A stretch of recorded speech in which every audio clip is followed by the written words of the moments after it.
Bonjour, ici Yolande Clément et bienvenue à votre émission de l'Église diocésaine au service du diocèse de Sault-Sainte-Marie. Et nous voici encore ensemble, mi-jour. Oui. Un rappel de la semaine dernière où on a parlé du mercredi des cendres, la première et deuxième semaine du carême 2025. Et aujourd'hui, nous allons parler des semaines troisième, quatrième et cinquième semaine du carême. Et on a vu que le thème du carême cette année est une espérance à cultiver, qui a été choisi évidemment de façon intentionnelle à cause de l'année jubilaire, pèlerin de l'espérance. On a vu sur la première semaine dont on a parlé du carême 2025 que l'espérance est vraiment un moteur qui nous pousse à agir, puis c'est tellement important de nos jours, puis comme Monseigneur Dowd disait dans une émission antérieure que c'est peut-être pas la foi qui manque chez les gens, comme un manque d'espérance. Puis si je peux juste, je pense à un exemple, en lien avec les démarches ignatiennes aussi. À un moment donné, je me souviens d'avoir eu un cauchemar. Puis c'était un cauchemar qui était tellement sombre, me semble, j'étais comme dans un tunnel, puis c'était noir, puis j'avais pas d'espoir. Puis dans les démarches ignatiennes, on parle beaucoup de consolation et de désolation. Puis j'ai reconnu à travers ce rêve, ce cauchemar, que c'était vraiment, j'étais dans un état de désolation. Puis de me réveiller sans espoir, c'était traumatisant. Puis j'en ai même parlé à une dame qui, pas qui interprétait, mais à travers les exercices ignatiens, elle parlait de comment Dieu nous parle dans nos rêves. En tout cas, tout ça pour dire que l'importance d'avoir, que c'est le moteur qui nous motive, qui nous tient à aller. Si on n'a pas d'espoir, là, ouf! Puis avec lui, rien n'est perdu. Oui, justement. Oui, puis il est toujours, toujours présent. Oui. Il s'agit juste d'écouter, hein, puis ouvrir nos cœurs.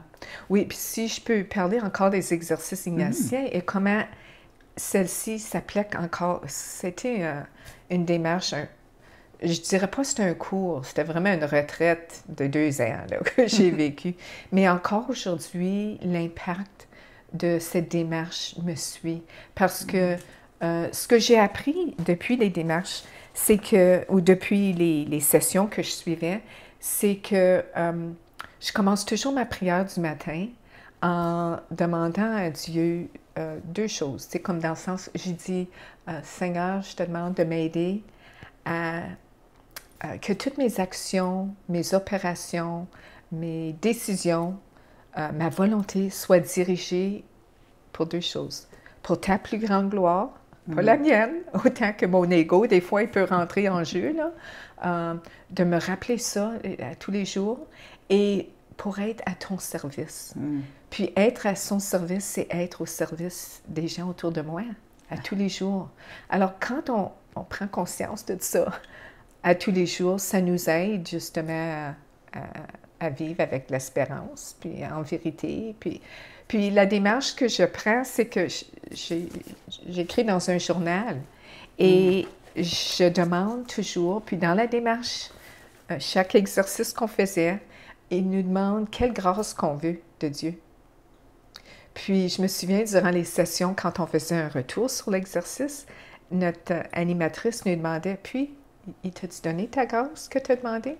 Alors, je demande toujours, je commence ma réflexion, une grâce demandée, ce que je désire, parce que Dieu veut ce que notre cœur désire. Il veut notre bien aussi, comme on disait.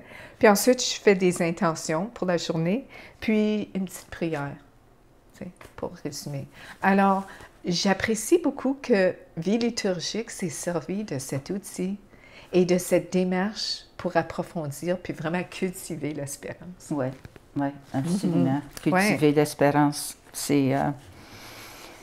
Oui, et comme chrétien et chrétienne, on est appelé à faire ça. Et quand tu parles de service, service égale amour. Oui. Être au service de notre prochain. Oui. Alors, Allons à la troisième semaine. Écoutons le troisième couplet du chant-thème depuis qu'il est venu de Robert Lebel, ainsi que le refrain, et suivi d'une autre prière tirée de la revue Vie liturgique.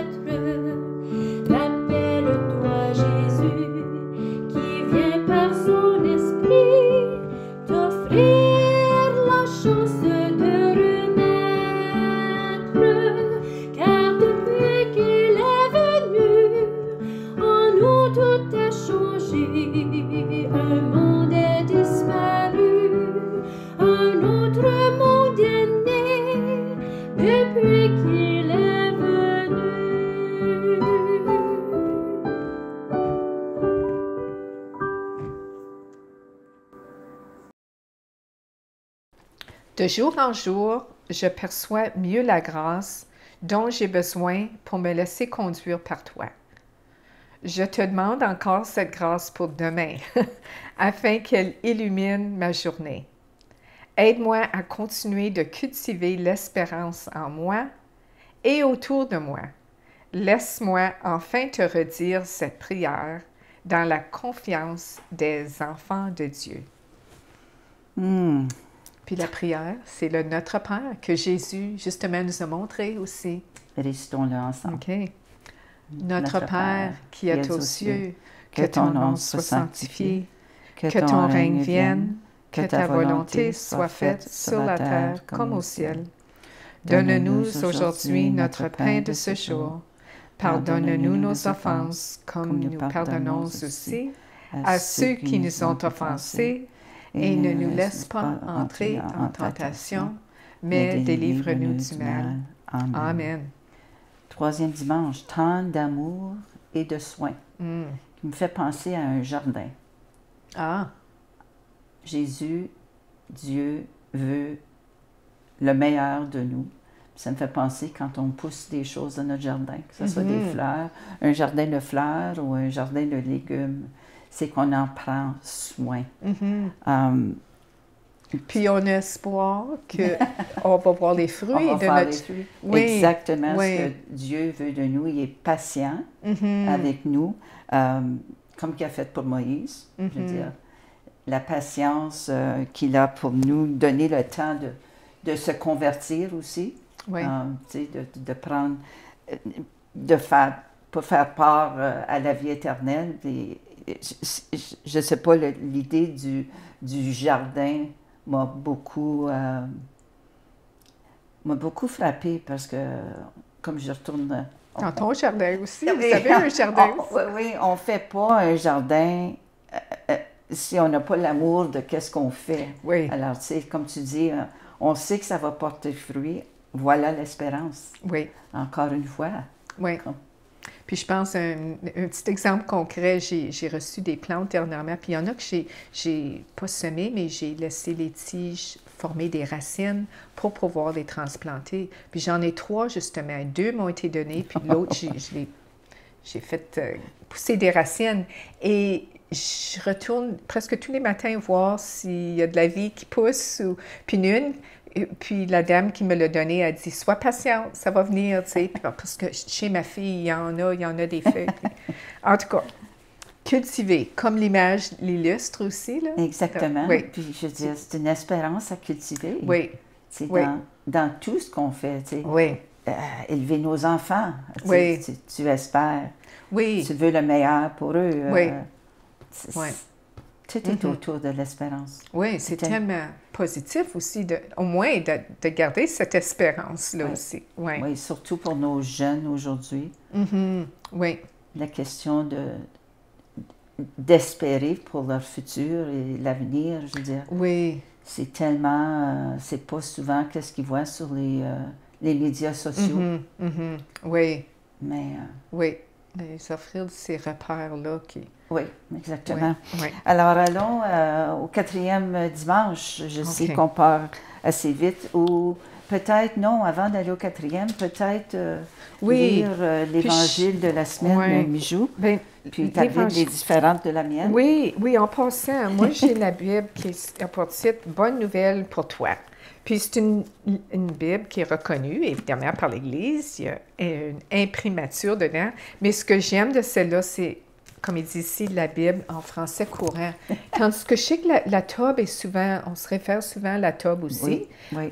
Mais celle du français courant, moi, elle me parle davantage. Il n'y a pas de passé simple.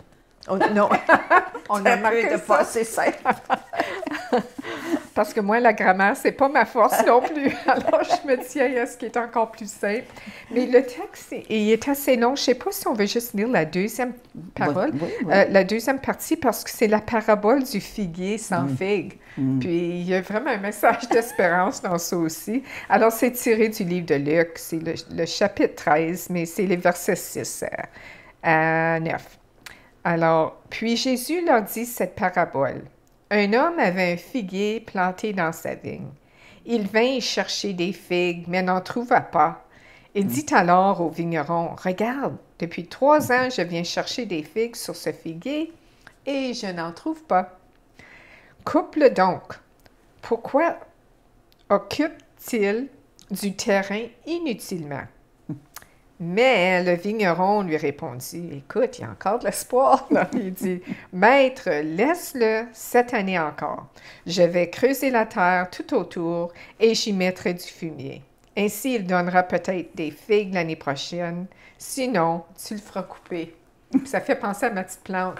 Il y a juste 2 tiges avec des grandes feuilles dessus, mais ça fait un bon mois, c'est pas plus, que c'est juste ça. Mais la dame qui me l'a donné a dit, garde espoir, ça va venir un jour.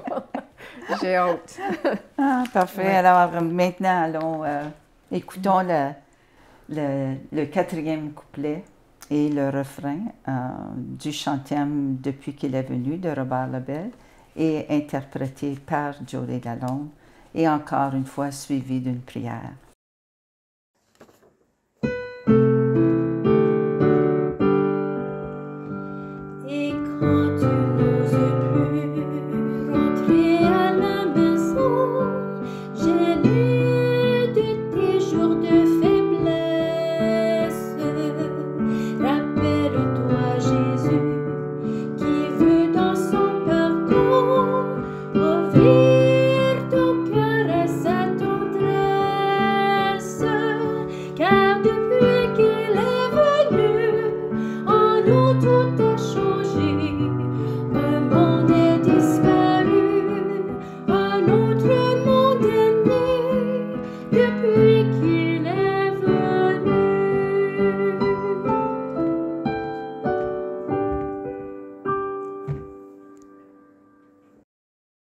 La prière suivante, c'est vraiment tiré de la Bible, c'est les Actes des Apôtres aux Corinthiens, la première lettre, puis c'est le chapitre 13, puis c'est l'hymne à l'amour qu'on entend souvent, soit des mariages, même des funérailles. Okay? Alors, amour et patience.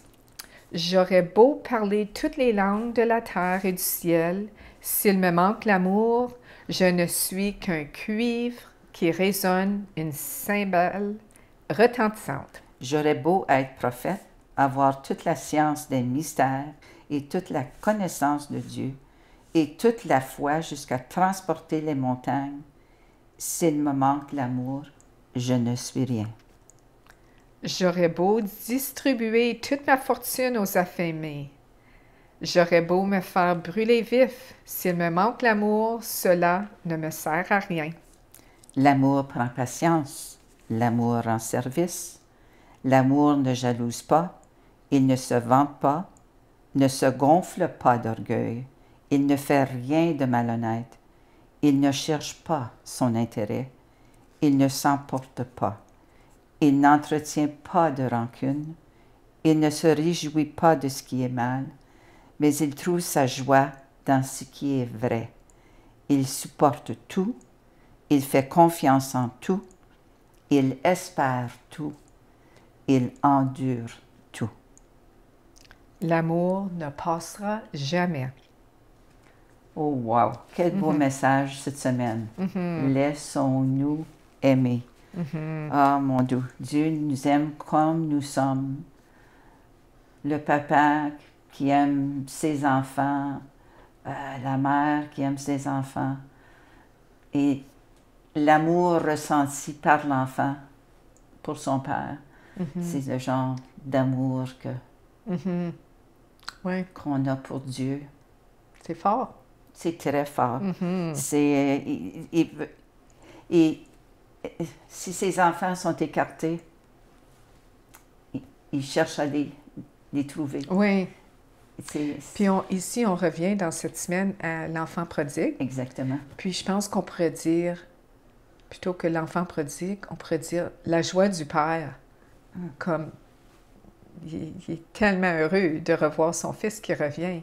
Puis c'est la même chose, tu parlais de l'amour d'un parent. Tu sais. J'ai gardé ma petite fille hier, puis c'était juste pour quelques heures que ses parents étaient partis, puis elle commence juste à la garderie, alors elle est moins exposée à ça. Mais l'amour dans ses yeux, puis l'amour des parents quand ils sont rentrés dans la maison, là, tripaient, les trois tripaient. Tu sais. Oui, puis c'est vrai que ici Jésus aussi veut montrer un autre visage de son Père aux gens autour de lui, puis ce visage miséricordieux. Oui. La réconciliation puis le pardon, oui. C'est tellement important. Puis, tu sais, on parle de la valeur d'espoir aujourd'hui, mais je me souviens à un moment donné, un évêque qui avait dit que dans nos écoles catholiques, une des valeurs prédominantes ne devrait pas être juste la charité puis l'amour, mais le pardon. On doit apprendre à se pardonner à tous les jours, parce qu'on est humain. Puis comme tu dis, des fois, c'est notre ego qui rentre en jeu. Oui, oui. Notre orgueil, je veux dire, oui, on pardonne pour se libérer. Oui, oui, oui. Oui. En tout cas, alors à ce moment ici, je t'invite à lire l'Évangile de la semaine.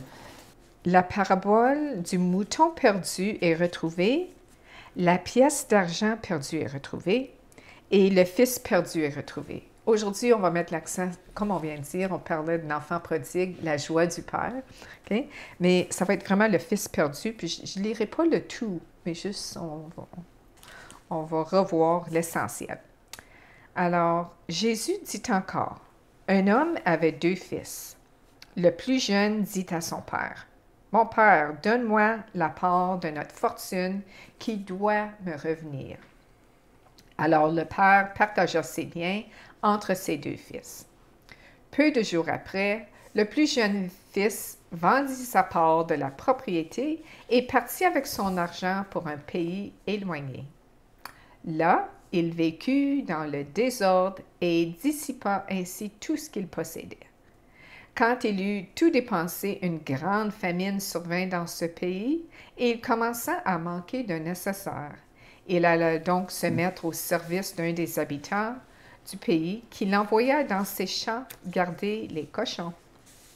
Il aurait bien voulu se nourrir des fruits du caroubier que mangeaient les cochons, mais personne ne lui en donnait. Alors, il se mit à réfléchir sur sa situation et il se dit, « Tous les ouvriers de mon père ont plus à manger qu'il ne leur en faut. Tandis que moi ici, je meurs de faim.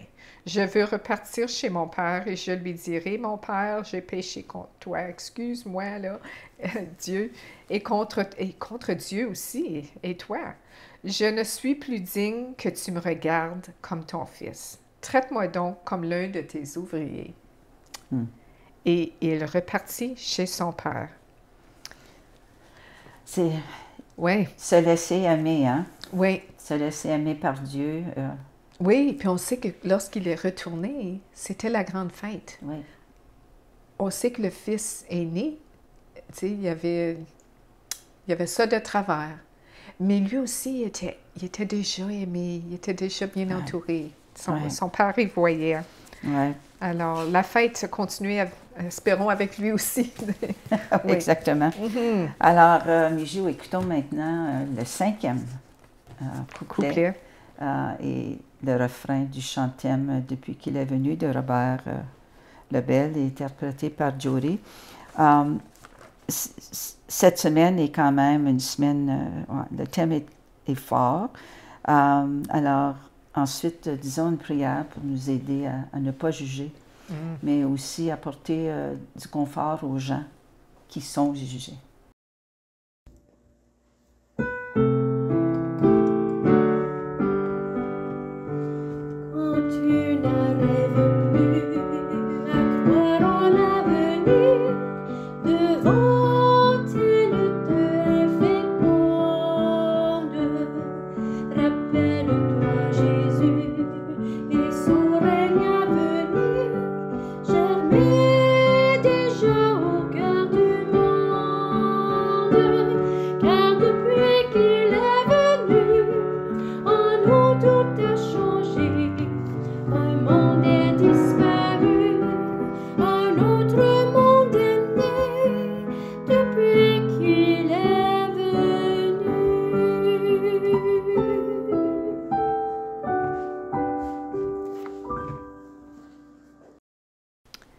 Père éternel, nous te prions de nous apprendre à aimer d'un amour vrai, un amour qui ne juge ni ne condamne, mais qui aide l'autre à se relever. J'aime beaucoup cette image. Seigneur Jésus, aide ceux qui ne reçoivent que jugement à longueur de journée, alors qu'ils ne demandent qu'à être compris, à ne pas se décourager sur le chemin de la foi. C'est beau. Briser le cercle du jugement. Quelle prière appropriée, puis quelle lecture, le récit de la femme adultère. Celui d'entre vous qui est sans péché, qu'il soit le premier à lui jeter une pierre. Puis les plus âgés sont partis les premiers en partant. Oui, puis ça montre encore le portrait du Père miséricordieux. Puis, ce que j'aime dans ce texte aussi de la femme adultère, c'est le pardon élève. Tu sais, il ne pêche plus. Puis, mais il la juge pas, il la punit pas, il la condamne pas, il la dénigre pas. Change ta vie, l'invite à changer sa vie et ses manières. Oui. C'est beau. Oui, c'est un beau texte biblique pour cette semaine, briser le cercle du jugement. Mon Dieu, c'est tellement facile aujourd'hui d'accuser. Quand on voit les gens et on juge ce qu'on voit. Alors, tu sais, il faut l'importance de voir les autres comme Dieu les voit. Oui. À travers ses yeux. Alors, c'est... Alors, peut-être nous lire le texte pour Jésus qui ouvre le chemin de la vie pour libérer les gens de leur passé. D'accord. Alors, en résumé de ce texte pour la 5e semaine, quand ils entendirent ces mots, ils partirent l'un après l'autre, les plus âgés d'abord. Jésus resta seul avec la femme qui se tenait encore devant lui. Alors il se redressa et lui dit, « Eh bien, où sont-ils? » »« Personne ne t'a condamné. »« Personne, maître, répondit-elle. »« Je ne te condamne pas non plus, dit Jésus. Tu peux t'en aller, mais désormais, ne pêche plus. Change la voie, le chemin te prie. » Puis il fait d'une façon tellement respectueuse aussi, tu sais. C'est là où on parlait il élève à travers sa miséricorde, tu sais. Il redonne la dignité à la personne. Oui, un don de conversion. Oui. Conversion, espérance. Oui, qui transforme. C'est tellement... On sait que ça a été un moment transformateur pour elle, comme c'est allé pour nous aujourd'hui à chaque fois qu'on reconnaît ce pardon. Exactement. Oui. Alors, encore une fois, on tire à la fin de l'émission, Michou. Rappelons-nous de deux choses, comme tu disais dans la première émission que Oui. l'espérance est un don de Dieu et qu'on peut la nourrir par nos gestes de service, nos prières, mais aussi la conviction que la vérité est la liberté.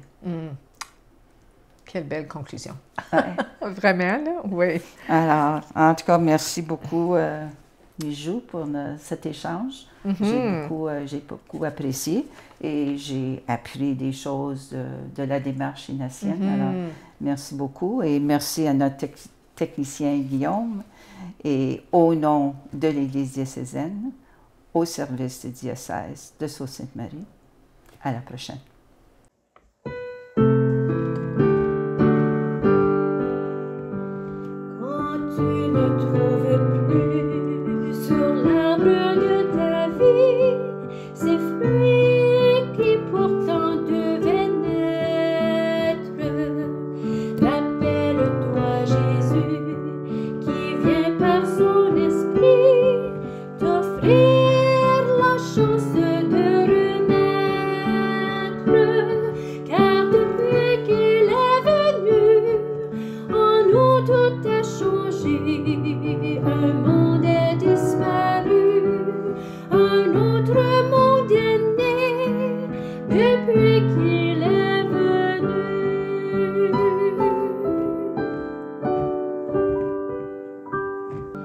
Et quand tu